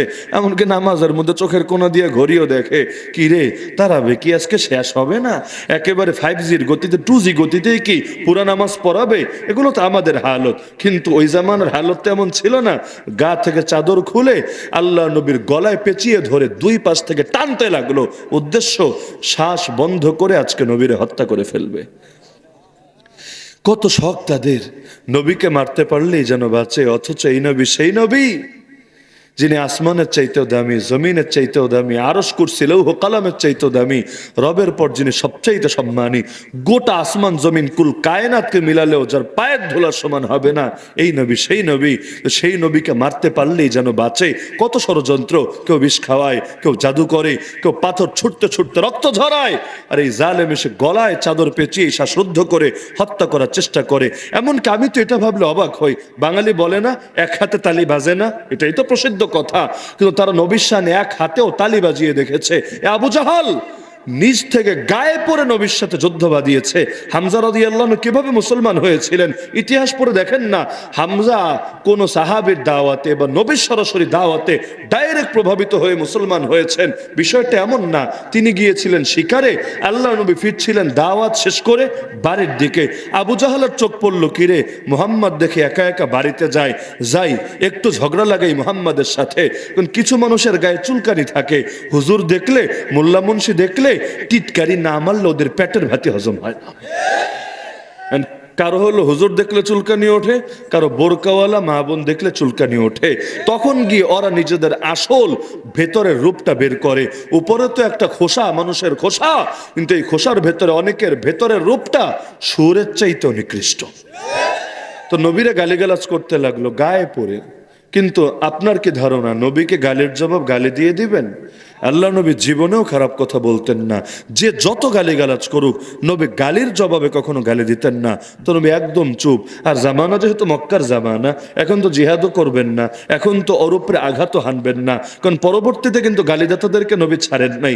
মক্কা বিজয়ের পর পাইকারি ক্ষমা ঘোষণা করলো, গালিদাতাদেরকে কিন্তু তিনি মুক্তি দেন নাই, আলাদা রায় দিয়েছেন। উকতুলুহু ওয়ালাউ কানা মুতাআল্লিকান বিআস্তারিল কাবা, যদি দেখো কাবার গিলাফের মধ্যে নিজেকে আবৃত রেখেছে, তাও মাফ করবা না, যেখানে পাবা সেখানেই কতল করে ছাড়বা। কিন্তু এটা তো পরবর্তী জামানার রায়। তো এখন নবীরা গালি দিচ্ছে, জবাব দিচ্ছে না, উত্তেজিত হয়ে গেল। বললো, এই বেটা কথা বলিস না কেন, তোর এত কিছু বলি তোর কানে যায় না? এটা বলে একটা বড় পাথর হাতে নিয়ে ছুঁড়ে মারলো নবীর মাথায়। আল্লাহ নবীর মাথায় লেগে মাথা ফেটে রক্ত গড়িয়ে পড়তে পড়তে চেহারা লাল হয়ে গেল, গায়ের জামা পর্যন্ত ভিজে গেল। তবুও কোনো প্রতিবাদ করলেন না, কোনো খারাপ কথা বললেন না, ফিরে যাবেন বাসার দিকে। এই দৃশ্য একজন সাহাবিও দেখে নাই, কেউ ছিল না সেখানে। একটা মাত্র মহিলা দেখেছে, যে মহিলা কোনো সাহাবি না, মুসলমানই না, মুশরিক। যার মনিব মুশরিক, খালি মুশরিক না, কুরাইশের নেতা। কিন্তু মহিলা মুশরিক হওয়ার পরও তার বিবেকে বেঁধেছে, টনক নড়েছে। আর এই নওজওয়ানের সাথে বুইররা এভাবে গায়ে পড়ে লাগে কিসের জন্যে? তাহলে ওরে একটা চরম শিক্ষা দিতে হবে। আপনারা জানেন, অনেক সময় মানুষ বিবেকের তাড়নায় মজলুমের পাশে দাঁড়ায়। ইউরোপ আমেরিকার অনেক খ্রিস্টানরা পর্যন্ত এই মজলুম ফিলিস্তিনিদের পাশে দাঁড়িয়েছে, অথচ আমাদের মতো অনেকে হিম্মত করে পাশে দাঁড়াতে পারে নাই, কিন্তু তারা ঠিকই পাশে দাঁড়িয়েছে। এমনকি গিয়ে পার্লামেন্ট ভবনের সামনে, দেশের গুরুত্বপূর্ণ স্থাপনার সামনে গিয়ে আন্দোলন করেছে, অথচ মুসলমান না তারা। তো বিবেকের তাড়না, এটা আলাদা একটা বিষয়। তো সে ভাবলো, কার কাছে বললে বিচার পাওয়া যাবে? তা আপনাদের কি ধারণা, ফেরাউনের বিচার, যদি ফেরাউনের নামে বিচার দেন গিয়ে হামানের কাছে, সেই রকম বিচার পাওয়া যাবে, তাই না? কি যাবে নাকি বিচার পাওয়া? রক্ষকে যখন হয়ে যায় ভক্ষক, বিচার নিয়ে যাবে কার কাছে? তাই তো আজকে বাঙালি বিচার না পেয়ে আফসোস করে কেঁদেই মরে। ভাবলো, কার কাছে বিচার দিলে বিচার পাওয়া যাবে? আবু তলেব নাই দুনিয়ায়, নাহলে আবু তলেবরে বিচার দিত। কিভাবে সমাধান করবে? তার মাথায় আসলো, এটার বিচার করার মতো একজন সিংহ পুরুষই আছে, নাম তার হামজা। কিন্তু হামজা তো বাইরে শিকারে। ভাবলো ফিরুক, সন্ধ্যা হলে ফিরবে তো, হামজারই বিচার দিব। হামজা ফিরলো, দৌড়ে গেল, আয় হামজা শোনো, তুমি জানো তোমার অনুপস্থিতিতে তোমার ভাতিজার সাথে আবু জাহাল কি জঘন্য আচরণ করেছে? শুনে তো অবাক, আচ্ছা কি করেছে? বিস্তারিত সব খুলে খুলে বলে দিল। হামজা শুনে তেলে বেগুনে জ্বলে উঠলো। কেন? মুসলমান বলে? না, মুসলমান হয় নাই, কিন্তু স্বজাতির গায়ে হাত দিবে, আত্মীয়ের গায়ে হাত দিবে, আর সে চুপচাপ বসে থাকবে, এটা মেনে নিতে পারে নাই। আমার আপনার মতো না, স্বজাতিরে ধরে মাইরা ফেলুক, আমার কি, আমি তো বাইচা আছি। ইয়া নাফসি ইয়া নাফসি, নিজে বাঁচলে বাপের নাম। আমাদের আলেমরা কারাগারে পড়ে থাকবে, থাক না, আমি তো সুখে আছি, ব্যাস। প্রত্যেকে নিজেকে নিয়ে সন্তুষ্ট। এখন বাকিরা কে কি হালতে গিয়ে পড়লো, এটা নিয়ে চিন্তার কোনো অপশনই নাই। এমনকি এখন তো জাতি নিজেরাই কামড়াকামড়ি করে, কেমনে নিজে দমাবে আরেকজনকে। এর জন্য কাফের মুশরিকের কাছে সাহায্য প্রার্থী হতেও দ্বিধা করে না। কখনো এরে উস্কে দেয়, কখনো ওরে উস্কে দেয়, আপন ভাইয়ের বিরুদ্ধে, স্বজাতির বিরুদ্ধে। তো যেই জাতি নিজেরাই কামড়ায় নিজের অংশরে, ওদেরকে দমাতে বাইরের শত্রু লাগে না, ওরা নিজেরাই কামড়াকামড়ি করে মরে। তো এখন হামজা তেলে বেগুনে জ্বলে উঠলো, ভাবলো আবু জাহালটা চরম শিক্ষা দিতে হবে। কেমনে শিক্ষা দিবে? আপনারা জানেন, কখনো হাতে মারা যায়, কখনো ভাতে মারা যায়। মায়ের কিন্তু অনেক রকমই দেওয়া যায়, সব মায়ের চোখে দেখা যায় না, কিছু মায়ের চোখে দেখার চাইতেও ভয়ঙ্কর হয়ে যায়। এখন ভাবলো কেমনে মায়ের দিব। আমাদেরও মাঝে মধ্যে মায়ের টেরের হুমকি দেয় না, যে তোমাদের হাতে মোবাইলগুলো কে দিয়েছে? আমরাই তো দিয়েছি। যদি আমারটাকে মাইরা খাইছে, আল্লাহর কসম আমি এখনো জানি না। কারণ এই কথা থেকে তো বুঝে আসে প্রত্যেকের জন্য একটা মোবাইল বরাদ্দ ছিল, মানে আমারটা কে যে মারলো, কোন ফাঁকে লয়ে গেল, আমি আজও জানি না। কারণ গরিবের টিন মারে, চাউল মারে, কত কিছুই যে এই দেশে মারামারি চলে। তো বুঝে আসে মোবাইলও, ওই মোবাইল আইফোন ছিল না স্যামসাং ছিল, আল্লাহ ভালো জানে, তো কিছু একটা তো ছিল, আমি তো পাই নাই। কারণ আমারগুলো তো আমারই কষ্ট করে কিনতে হয়েছে। তাও আবার হুমকি দেয়, সাবধান, না হলে কিন্তু এত ফ্যাসিলিটিস পাবা না, এত কারেন্ট থাকবে না, এত নেট থাকবে না, এই থাকবে না, সেই থাকবে না। বড় চিন্তার বিষয়। আল্লাহ যদি এমনি সাইজ করতো বান্দারে, যেই পরিমাণ পাপ করে, দুনিয়া তো না খায়া মরা লাগতো ডেইলি হাজার হাজার মানুষরাই। প্রত্যেকে নিজের মাথার ঘাম পায়ে ফেলে রক্তকে পানি বানিয়ে উপার্জন করে এরপর নিজের টাকা দিয়ে কেনে, তাও দাম বাড়তে থাকে, এরপর যদি এবার টিটকারি মারে পাবা না, দিব না, তখন এর চাইতে বড় আফসোসের বিষয় কি হতে পারে? কষ্ট পাচ্ছেন নাকি অনেকে? তা হামজা ভাবলো একটা শিক্ষা দিব। কেমনে শিক্ষা দিব বুঝতে পারছেন না, ঘুষি মারবো নাকি ওর নাক ফাটায় দিব নাকি চর মারবো, কি করব, কি করলে বেশি আঘাত পাবে? তো মাথায় একটা প্ল্যান সাজিয়ে গেল আবু জাহালের দরবারে, গিয়ে বলল, বেয়াদব, এত বড় সাহস, তুই আমার ভাতিজার গায়ে হাত তুলেছিস, অথচ আমি তার ধর্ম গ্রহণ করেছি, পারলে আমার গায়ে হাত তোল দেখি। বাস্তবে হামজা মুসলমান হয় নাই, কিন্তু কথাটা বলল কেন? খেপানোর জন্য, যে তুই আদর্শের কারণে মোহাম্মদ রে পিটালি, তার মাথা থেকে রক্ত ঝরালি, ঠিক আছে আমিও মুসলমান, পারলে লাগ দেখি, খেলা হবে। এই যুগের ভাষায় বললে আর কি, আগে তো আর এই শব্দ ছিল না, এই যুগের ভাষায় খেলার ডাক দিল, পারলে খেল আমার সাথে, কত খেলতে পারিস, আজকে তোর খেলা দেখে ছাড়বই ছাড়বো। এখন আবু জাহেল এইটা শুনে, এর মাত্র 3 দিন আগে এক বর্ণনা অনুসারে, আরো কিছু টুকটাক ভিন্ন বর্ণনা আছে, 3 দিনের ঐতিহাসিক বর্ণনা যদি নেই, এর মাত্র 3 দিন আগে মুসলমান হয়েছে ওমর ইবনুল খাত্তাব, এক হাত শেষ। এখন যদি হামজাও হয় মুসলমান, আবু জাহেলের আর থাকে কি? ডাইন হাতও শেষ, বাম হাতও শেষ, মক্কার 2 সিংহই শেষ, তখন পালানোর পথ খুঁজে ছাড়া আর উপায় কি? এটা শুনে থ হয়ে গেল, থ। এখন আর মুখ দিয়ে কথা আসে না, কারণ দেখবেন অনেক রাগী লোক যখন মাইনকে চিপায় পড়ে, মুখ দিয়ার আওয়াজ বাইর হয় না, হয় না কি হয় না? মানুষের কিছু কিছু জায়গায় আসলে খুব ভালো এদেরকে মাপা যায়। কিছু লোক আছে ফাও প্রশ্ন করে হুদাই, প্যাচ লাগানোর জন্য, হুজুরে আটকানোর জন্য, এলাকায় গেরিঙ্গে বাঁধানোর জন্য, করে নাকি করে না? ধরেন এলাকায় যেই ক্যাটাগরির হুজুর আনবো ওই টাইপের প্রশ্ন, একজন আইনা জিজ্ঞেস করবে কাদের আনে, নাম নাই বলে বুঝা ফেলবেন, একজন আইনা জিজ্ঞেস করবে নবী নূরের তৈরি না মাটির তৈরি, মিলাদ কিয়ামের মাসালা কি, আরেকজন আইনা জিজ্ঞেস করবে হাত কই বাঁধতে হবে, আমি নাচতে বলতে হবে না জোরে বলতে হবে, এইরকম এক একজন আইনা এক এক টাইপের প্রশ্ন করবে। কেন? জানার জন্যে না, ও আগ থেকেই জানে, ওর এই বিষয়ে পর্যাপ্ত জানা আছে, তো প্রশ্ন কেন করছে? দুইটার যে কোনো এক কারণে। হুজুর আসলে কোন রকম একটু 2-1টা ভাট টিপ দিলেই বাকিগুলো বুঝে আসে, আর এলাকায় তো একটা মোটামুটি মাইল লাগানোই যাবে, আগামী 6 মাস এলাকা চাঙ্গা থাকবে। কেমন করে নাকি করে না? এক লোক ছিল উল্টাপাল্টা প্রশ্ন করতো আমাদের এক উস্তাদের কাছে, হুজুর ইমাম সাহেব মানুষ, তো এখন একদিন এসে প্রশ্ন করছে, হুজুর ফেরাউনের নানির নাম কি? ফেরাউনার নানির নাম কি কেমনে বলা সম্ভব ভাই? এইটা কোন ইতিহাসের কিতাবে আছে? জরিনা না সকিনা না কি, এটা আল্লাহ ছাড়া আর কেউ জানে? আন্দাজি একটা বললে তো বলা যায়, ভুল প্রমাণেরও সুযোগ নাই, কারণ কিছু জিনিস এটা ভুল প্রমাণ করা যায় না। আমারা যদি জিজ্ঞেস করেন হুজুর কোন, তো আমার মাথায় চুল কয়ডা, আমি বললাম 1,00,000-1টা, কমও নেই বেশি নেই, বিশ্বাস না হলে মাইপা দেখ, গুই না দেখ। কেমনে গুনবেন? গুনতে গুনতে আপনার জিন্দগি শেষ হবে, চুল গোনা তো আর শেষ হবে না। তো এখন কিছু জিনিস হাওয়ার উপর ছাড়া যায়, কিন্তু এভাবে ছাড়লে তো আর শিক্ষা হবে না। হুজুর আগ থেকেই বিরক্ত, কারণ হুদায় প্রশ্ন করে এসে। এখন ভাবলেন আজকে একটা ধোলাই দেই ওরে, ধোলাই দিলেন, ঠিক আছে আমি তোমার সব বলবো, ওর নানির নাম, ওর দাদির নাম, ওর খালার নাম, ওর মাসি পিসি যা আছে সব বলবো, কিন্তু আগে তুমি আমাকে একটা জরুরি জিনিস বলো, যেটা তোমার জন্য দরকার, সব মুসলমানের জন্য দরকার। দোয়া কুনুতটা সহি কইরা পড়ো। দোয়া কুনুত পড়া তো খুব সোজা, তাই না? দেখবেন যারা পারে না ওরা তো পারেই না, যারা পারে ওদেরকেও যদি ধরেন পর দেখি, তখন দেখবেন একদম ভেড়াছেড়া লাগায় কি বলে না বলে একদম তালগোল হারিয়ে ফেলবে। হয় না কি হয় না? বাংলাদেশে এমন বহুত বকলম আছে, নিয়মিত হুজুরদের ভুল ধরে, ওই ইমাম সাহেব, ওই খতিব সাহেব, ওই মুয়াজ্জিন সাহেব শুক্রবার মাস্তানি না দেখালে ওর পেটের ভাত হজম হয় না, আছে নাকি নাই?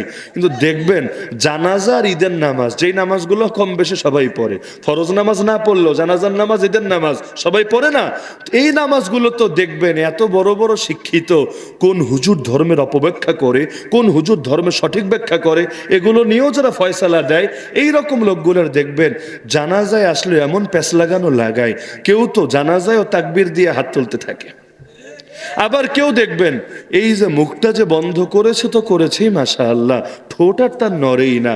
এখন যদি জিজ্ঞেস করেন কি রে ভাই কিছুই তো পড়লি না তুই, পুরো টাইম দেখলাম ঠোঁট বন্ধ, বলবে কি পড়তে গিয়ে না কি পড়ে ফেলি, সূরা ফাতিহা পড়বো না আয়াতুল কুরসি পড়বো, ইখলাস পড়বো না ইন্না আতাইনা পড়বো, আমি তো কনফিউজ। তো যে নীরব থাকে সেই মুক্তি পায়, তাই আমি চুপ থেকেছি যাতে আর কোনো ঝামেলা না হয়। নিজের বাপের জানাজা তাও দেখবেন মুখ দিয়ে একটা দোয়া বাইর হয় না, আর হালতটা এমন প্যাডের মধ্যে মধ্যে বোম ফুটলেও দোয়া একটা বের হইব না। এমনকি ঈদের নামাজে দাঁড়ায়, ঈদের নামাজ শিখে তো এসেছে বাচ্চা কালে, আবার হুজুররা নামাজ শুরু করার আগে কিন্তু সুন্দরভাবে শিখাইয়া দেয়, ভাই তাকবীর এভাবে দিবা, এই কাজ করবা। ঈদের নামাজ আনকমন তো তাকবীরই, বাকি সব তো কমনই, সব শিখাইয়া দেয়। দেওয়ার পরও আপনাদের এলাকায় নাই, মনে কষ্ট নিয়েন না, কোনো কোনো জায়গায় আছে। আর নামাজে তাকবীরে হাত তুইলা এবার তার আর ডাউনলোড হয় না, নেটওয়ার্ক ফেইল। এবার চিন্তায় পড়ে কি জানি করা লাগবে, হাত কি ছাড়বো নাকি হাত বাঁধবো। বিশেষ করে শেষের তাকবীরে আইসা মাথা গোলায় যায়। এখন এই এলাকায় করে না, কেউ কেউ একবার ডাইনে দেখে একবার বামে দেখে, ডাইরেক্ট মাথা ঘুরে তো দেখতে পারে না, ইজ্জতের ব্যাপার স্যাপার আছে, মানুষ হাসাহাসি করবে, হাত তুলে চোখের কোনা দিয়ে একবার ডানে দেখে আর একবার বামে দেখে, দেখে দুই পাশের দুইজনে কি করে, কারণ দুইজনে কি গোমরা হবে, দুইজনে ভুল করবে। এখন যদি দেখে না দুইজনে এক কাম করেছে, মাশাআল্লাহ সেও সেইটা করে, অটো তার ইক্তেদা হয়ে যায়। যদি দেখে একজন তো হাত ছেড়ে দিয়েছে আর একজন বেঁধে ফেলেছে, এবার ভাবে হায় হায় কি হবে উপায়, আমার নামাজটাই তো বরবাদ করে ছেড়েছে। এমন হয় নাকি হয় না? এমনি বহুত পণ্ডিত কিন্তু জায়গা মতো এসে ধরা, সেগুলো বাংলাদেশের কমন হালত। তো এখন এই হামজা রাদিয়াল্লাহু আনহু এসে বললেন, শোন আমি তো মুসলমান হয়েছি, পারলে আমার গায়ে হাত তোল দেখি। মাঝে মধ্যে দেখবেন বাসের চাইতে কঞ্চি বড় হয় নাকি হয় না? মূল নেতা যা করে না, ওই কঞ্চি নেতারা তা কইরা দেখায়। আবু জাহাল চুপচাপ বসা, মুখ দিয়ে আওয়াজ আসে না, আশপাশ থেকে কয়েকটা লাফ মেরেছে, আরে হামজা তোরে খাইছি, আজকে তোর একদিন কি আমাদের একদিন। ওরা ছুটে যাচ্ছে হামজার সঙ্গে খেলবে বলে, কারণ ওরা ভেবেছে আমরা যেমন করোনার চাইতে শক্তিশালী, ওরাও মনে হামজার চাইতে শক্তিশালী, আজকে হামজার মাথা মুন্ডু ফাটিয়ে দিবে।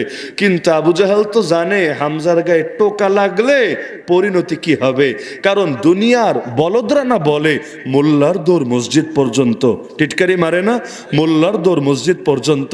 কিন্তু বাস্তবে মোল্লার দৌড় কোন পর্যন্ত তোদের দুনিয়ার খোদা আমেরিকার জিগা, আমেরিকার ভালো মতো জানা আছে মোল্লার দৌড় কোন পর্যন্ত। এই মোল্লাদের ঠ্যাঙ্গানি খেই আমেরিকার কোমর আজকে যায় ভেঙে। আবু জাহাল সবাই থামালো, এই লাগিস না ওর লগে, আরে আমি তো ভুল করেছি, ওর ভাতিজারে মেরেছি, ওকে আমারে ছেড়ে কথা বলবে। হামজা যখন দেখলো না শান্ত হয়েছে, আরো কিছু বকাঝকা দিয়ে বাড়িতে ফিরে আসলো।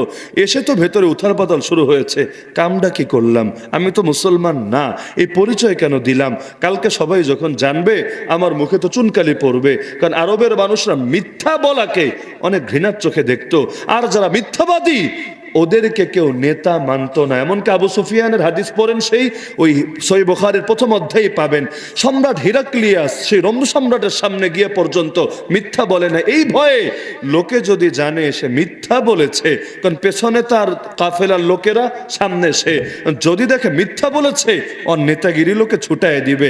আমাদের বাঙালি জাতির কথা বলছি না, যেখানে মিথ্যা না বললে নেতাই হওয়া যায় না। নির্বাচনের আগে যে যত মিথ্যা বলে তার ভোটের পাল্লা যায় তত ভারী হয়ে। এখানে মিথ্যার রাজত্ব চলে, কিন্তু তাদের হালত তো এটা না। কত মিথ্যা এলো আর গেল, শুনলাম আর শুনেই গেলাম, মদিনা সনদে দেশ চলবে, শুই না বিশ্বাস করেন, তখন বাচ্চা আমরা, বুকটা ভরে গেল, আয় রে মদিনা সনদ, কি জানি এক শান্তি আসবে, আসমান ফুটা হয়ে রহমত নাজিল হবে, জমিন ফাঁক হয়ে বরকত আসতে থাকবে, জীবনটাই তো কামিয়াব হবে। এরপর দেখতে দেখতে আমরাও বড় হয়ে যাচ্ছি, কিন্তু মদিনা সনদ মক্কা সনদ কিছুই তো আর দেখা হলো না। আদৌ আমাদের নাতিপুতিরা দেখবে কিনা সেটা আল্লাহ ভালো জানে। কতজনে কত কিছু শিখালো, শিয়া সিত্তা পরে তারা বয়ান দিতে ওঠে, কেউ লাকুম দীনুকুম ওয়ালিয়া দিন দিয়ে সবক দিতে থাকে, কিন্তু কেউ আবার নাকি তাহাজ্জুদ মিস হয় না, মাশাআল্লাহ ফজরের নামাজের পর ইয়াসিন পড়তেও ভুল করে না। এমন বুজুর্গদের দেশে এত পরিমাণ পেরেশান আর কত বছর হওয়া লাগবে আল্লাহ ভালো জানে।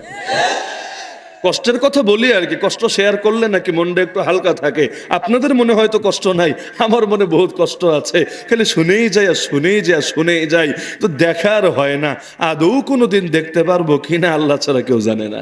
তো ওই জাতি তারা মিথ্যা বলতো না, মিথ্যাকে বড় আইব হিসাবে দেখতো। তো হামজা রাতের বেলা এখন আল্লাহরে বলে, আল্লাহ যেহেতু মুশরিক, নাস্তিক তো আর না, আল্লাহর অস্তিত্ব অবিশ্বাস করে না, আল্লাহরে বললো, আল্লাহ যা বললাম আমার জন্য যদি এটাই ভালো হয় আমার খাঁটি মুসলমান বানায় দিও, আর যদি আমার জন্য এটা অকল্যাণকর হয় আমারে সরায় দিও। অনেকটা আমাদের ইস্তেখারার মতো আর কি। সকালে দিল ঝুঁকে গেল ইসলামের দিকে, গিয়ে হাজির নবীর দরবারে, ভাতিজা মুহাম্মদ আর ইসলামের কিছু কথা শোনাও না আমাকে। এতকাল আয়াত বহুত শুনিয়েছেন, হাদিস বহুত শুনিয়েছেন, কিন্তু মন এবার নরম হয়ে নিজে এসে হাজির। নবী কিছু কথা শোনালেন, সঙ্গে সঙ্গে বলে উঠল হামজা, আশহাদু আল্লাহ ইলাহা ইল্লাল্লাহ ওয়া আশহাদু আন্না মুহাম্মাদান আবদুহু ওয়া রাসূলুহু। কেমনে মুসলমান হলো? কাফেররাই তারে মুসলমান বানিয়ে ছাড়লো। যদি নবীর মাথা না ফাটাতো, নবীর সঙ্গে গায়ে পড়ে যুদ্ধ না বাজাতো, তাহলে হামজা আদৌ মুসলমান হতো কিনা ওই সময় আল্লাহ ভালো জানেন। কিন্তু ওদের জুলুমে অতিষ্ঠ হয়ে হামজা কালেমা পড়ে নিয়েছিল। যেমন আজকাল আলহামদুলিল্লাহ এই জাতির চোখ খুলতে শুরু করেছে। যদি ধীরে ধীরে খেত, বাংলায় বলে না অতি চালাকের গলায় দড়ি, বেশি খাইতে গেলে গলায় আটকা মরে, এই হালত হয়েছে, এই হালত হয়েছে। না হলে আগেও নাস্তিক বানাতো, সেকুলার বানাতো। আচ্ছা আমারে বলেন, বাংলাদেশে যে নাস্তিকগুলো আছে এগুলো কোত্থেকে তৈরি হয়েছে? কওমি মাদ্রাসা থেকে, আলিয়া মাদ্রাসা থেকে, তাবলিগ জামাত থেকে, পীরদের খানকা থেকে, ইস্তেমা থেকে, কোত্থেকে? এগুলো তো কলেজ ভার্সিটি থেকেই তৈরি হয়েছে। অশিক্ষিত মানুষের মধ্যে নাস্তিক কয়টা আমাকে দেখান। কিন্তু নাস্তিক এই কলেজ ভার্সিটি গুলো থেকেই তো তৈরি হয়েছে। তো নাস্তিক তৈরি করার উপাদান যদি না থাকে, তৈরি এতগুলো হলো কিভাবে? আমাদের মাদ্রাসা থেকে মাওলানা তৈরি হয়, মুফতি তৈরি হয়, মুহাদ্দিস তৈরি হয়, মুজাহিদ তৈরি হয়, দাই তৈরি হয়, লেখক তৈরি হয়। কিভাবে? কারণ এগুলো তৈরি করার মতো উপাদান মাদ্রাসায় আছে, অবশ্যই আছে। তো ওদের ওখানেও অবশ্যই নাস্তিক বানানোর উপাদান ছিল, এজন্যই নাস্তিকগুলো তৈরি হয়েছে। যদিও এ মাটির শিকড়ে শিকড়ে ইসলাম থাকার কারণে খুব বেশি আগাতে পারে নাই। কারণ এক বালিয়ায় যেই পরিমাণ শ্রোতা থাকে, গোটা বাংলাদেশ খুঁজে এই পরিমাণ নাস্তিক পাবেন না। তো এক মাহফিলের শ্রোতাই যদি গোটা নাস্তিক কুলের চাইতে বেশি হয়, বুঝে আসে ওরা খুব বেশি সফল না। কিন্তু এই গত 2 বছর ধরে কি করেছে, আমাদের কিছু হুজুররে কারাগারে রেখে ভেবেছে খালি মাঠে গোল দিয়ে দেবে। এখন তারা যত খেলার সব খেলে ফেলবে।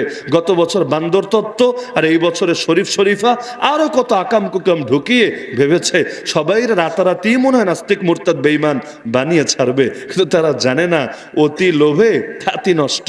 বেশি খেতে গেলে গলায় দড়ি লাগে, আর কিছু হয় না। আলহামদুলিল্লাহ সুম্মা আলহামদুলিল্লাহ সুম্মা আলহামদুলিল্লাহ। ওরাই শয়তানি যত বাড়াবে, আমাদের মাদ্রাসাগুলো তত সমৃদ্ধ হবে। বিশ্বাস না হলে আপনি নিজেই চেক দেন। করোনা এসে স্কুল কলেজে অনেক জায়গায় খালি করে ছেড়েছে, খালি করে। এমন স্কুল নিয়েও পত্রিকায় রিপোর্ট হয়েছে, বেঞ্চগুলো খালি পড়ে আছে। এক ক্লাসে একটা ছাত্রও নাই, একটা ছাত্রীও নাই। ছাত্রীগুলো অনেকেই বিয়ে শাদী করে ইতিমধ্যে আম্মুও হয়ে গেছে। আর পোলাপান তারা ভেবেছে হুদাই বাসায় থেকে কি লাভ। আর বাপমাও চায় না পোলাপান বাসায় থাকুক, কারণ বাসায় থাকলে কি করে আপনারা জানেন, বেকার মস্তিষ্ক, অলস মস্তিষ্ক শয়তানের কারখানা। এখন বাচ্চারা ধরে মাদ্রাসায় দিয়ে এসেছে, হুদাই বাসায় থেকে কি করবি, যা হাফেজ হ, আলেম হ। কেউ এখন 10-20 পারার হাফেজ হয়েছে। করোনার পর স্কুল খুলে হায় হায় করে। আরে মাদ্রাসাগুলো খোলা রেখে তো সেই লস হয়ে গেছে। এখন অর্ধেক দেখে মাদ্রাসায় চলে গেছে।